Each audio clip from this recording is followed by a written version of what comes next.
welcome back sa ating YouTube channel. This is Gabby's Vlog. For today's vlog about trending this week, may issue, may current events in entertainment and music industry. Subscribe na to the YouTube channel kung gusto ko mag-like, share, subscribe, and view. Sana paabot tayo sa 120 something, plus din. Kaya support natin ako. For our Crispy's Vlog 162 and episode 162 entitled Trending This Week. Here's your vlog!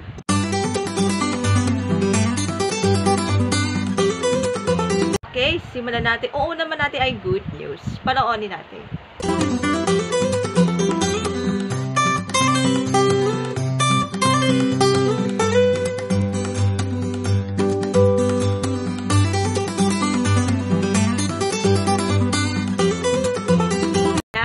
The good news is, may nanalo ng Miss Universe Philippines to represent the country sa Miss Universe.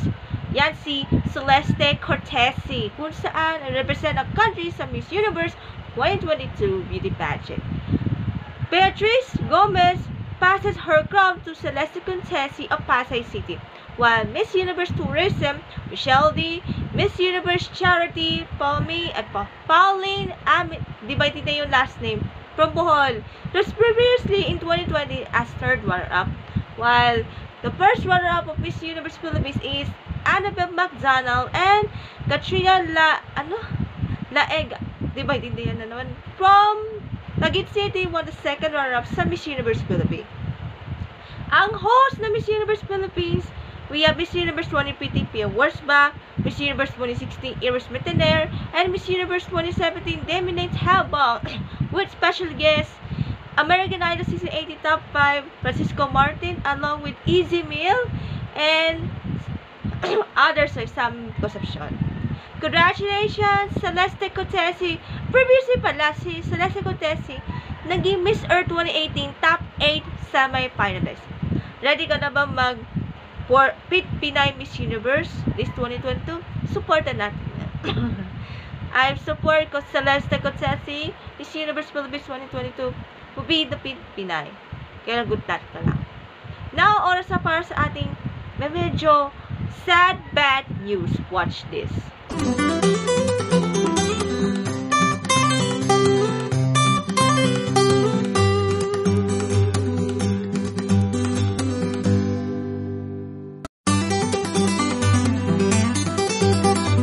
Bakit lukot ako? Dahil ang Pinoy Big Brother marami na matapos, will be replaced by Idol Philippines. That Eliza Valdez will be big decision, can make it to the finals or make it to withdraw na lang. And the answer is withdraw. Kasi sayang, out na siya. Nag-voluntary exit na tuloy or require problems. That Eliza Valdez withdraw na siya sa Pinoy Big Brother to replace Samantha Bernardo by Samantha Bernardo from top 3 from Celebrity Housemates.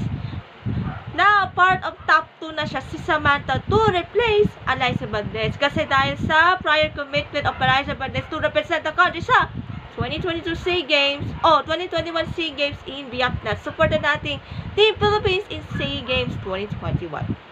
Kasama na si Aji Salvacion sa Celebrity and Samantha Bernardo. And also, supportan natin ang iba pang PBB housemate for the season 10 to be big winner ng Pinoy Big Brother.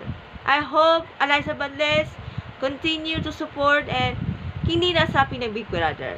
Kaya, congratulations pa rin. Maraming salamat and hope to see you soon.